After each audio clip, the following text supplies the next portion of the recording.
Buenos días, este es el grupo 2 y en este video vamos a exponer acerca del efecto Zeeman clásico desde el punto de vista de la electrodinámica.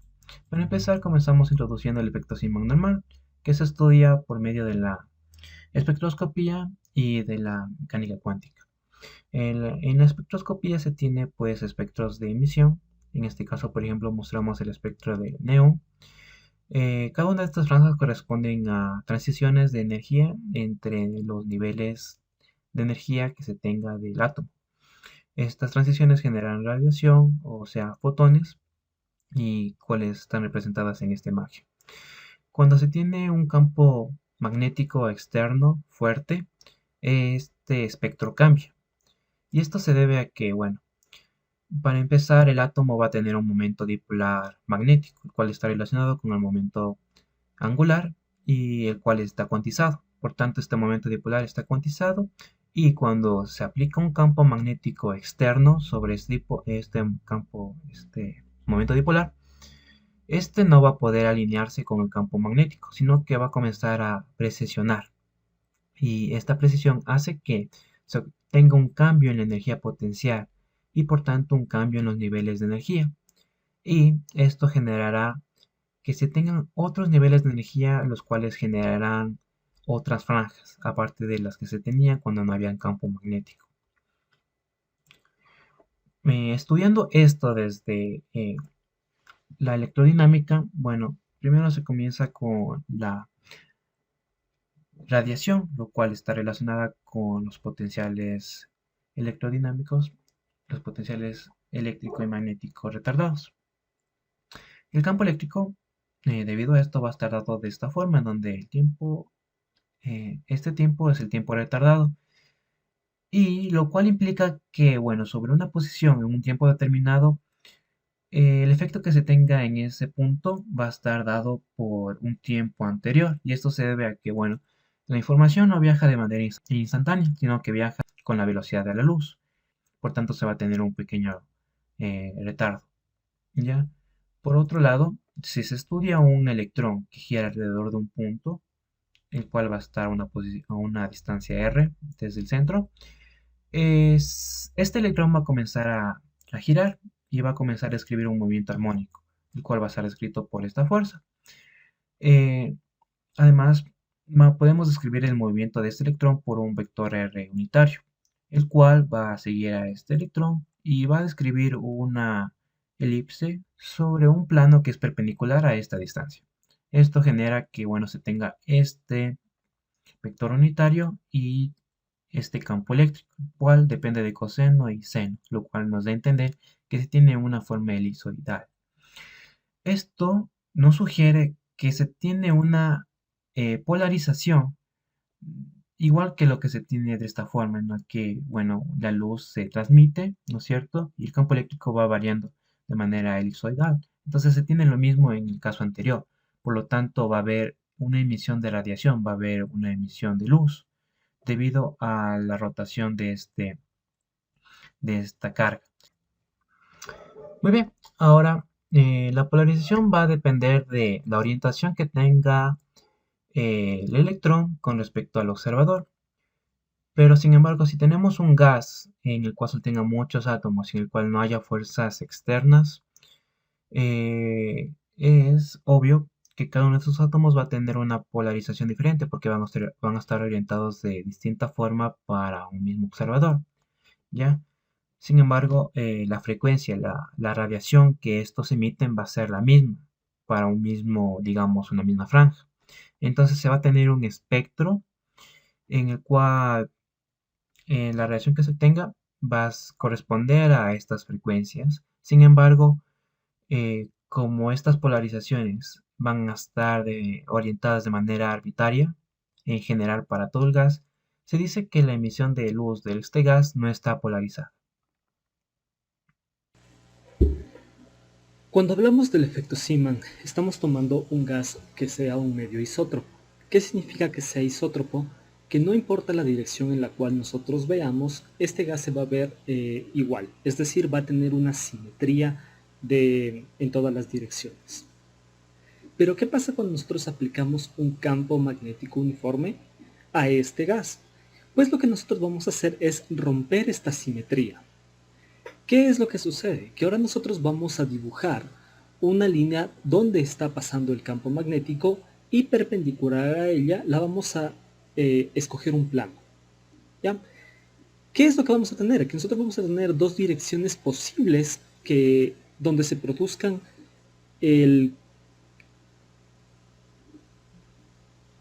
vamos a tener dos direcciones posibles donde se produzca el movimiento del electrón, es decir, en un sentido de levogiro o un sentido de estrógiro.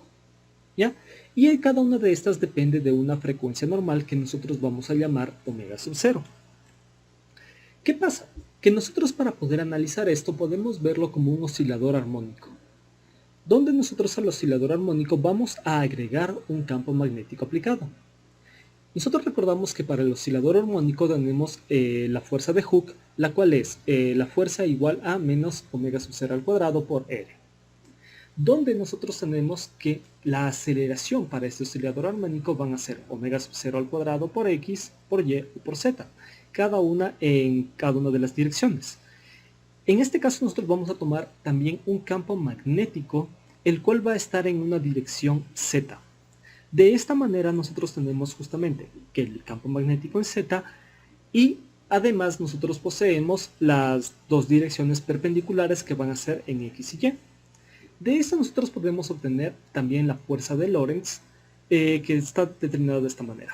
Por lo tanto, la aceleración total que nosotros vamos a poseer tanto del resorte como de la fuerza de Lorentz es omega sub 0 cuadrado X más Q sobre M B, Y punto y las otras dos, ¿no es cierto? Cada una de estas en uno de los campos.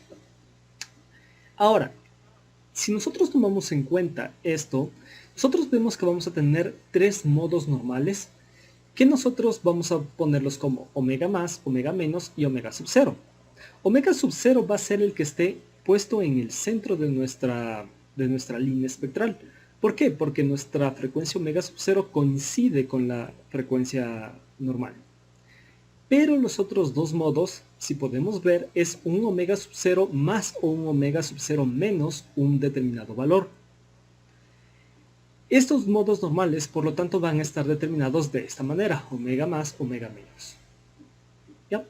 Ahora, ¿qué pasa cuando nosotros utilizamos este análisis para poder hacer una medición experimental? Lo que nosotros tenemos que, este mismo estudio que hemos realizado anteriormente, nosotros vamos a tener, por ejemplo, un lambda sub 0, ¿ya? Que en este caso pongamos el de 402, ¿cierto? Si nosotros vemos en la línea del medio, nosotros vamos a poseer el omega sub 0, una línea espectral ubicada en ese punto, que va a ser omega sub 0. Pero también nosotros poseemos dos líneas espectrales que están hacia la derecha y hacia la izquierda, es decir, o en sentido de estrógiro o en sentido levógiro, las cuales van a presentarnos más un valor dependiente del campo magnético o menos un valor del campo magnético. Por lo tanto, nosotros poseemos para un delta M igual a menos un tercio, ¿no es cierto? Uno hacia la derecha, y para un delta M igual a más un tercio, una línea espectral hacia la izquierda. Ahora, cabe mencionar que estas líneas espectrales no pueden, mejor dicho, no serían solamente tres. Pueden ser más las líneas espectrales, pero que nosotros al tomar en cuenta cuando hacemos este análisis se poseen solamente tres. Esta de aquí no es exactamente lo que sucede, ya que nosotros podemos tener más líneas espectrales. ¿Dónde se puede demostrar esto? Es gracias a la cuántica.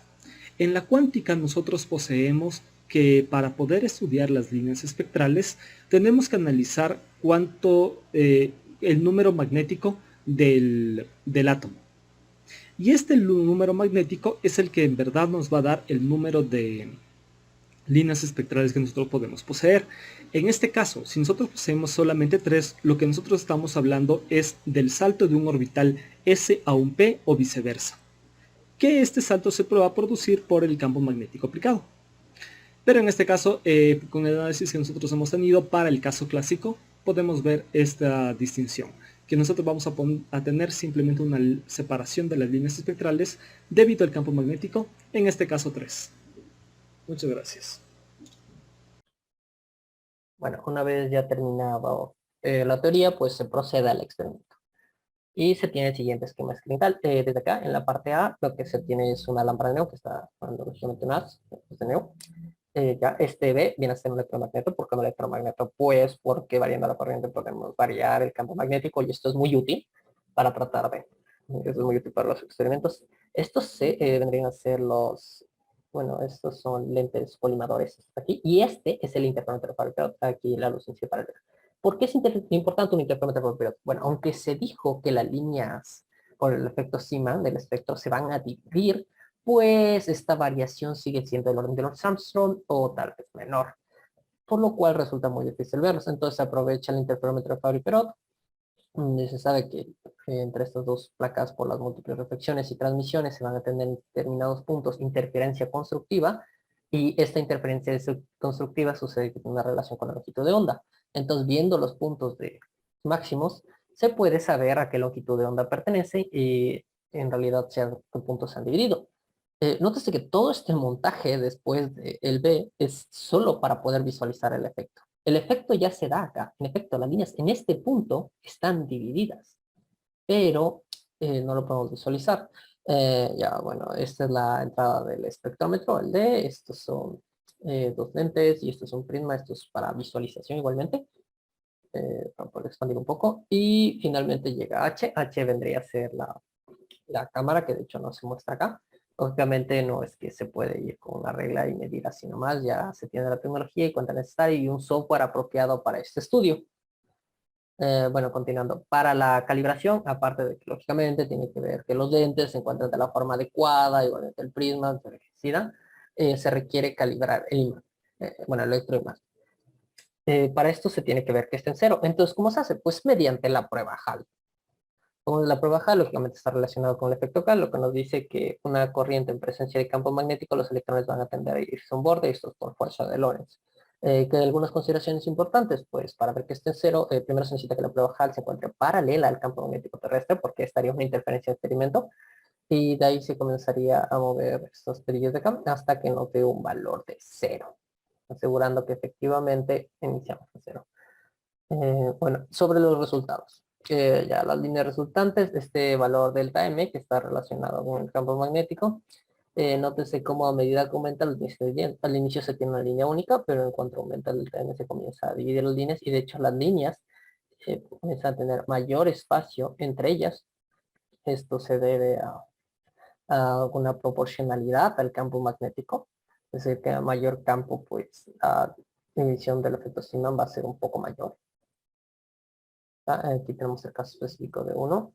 Y bueno, acá en cambio se puede comparar las líneas resultantes.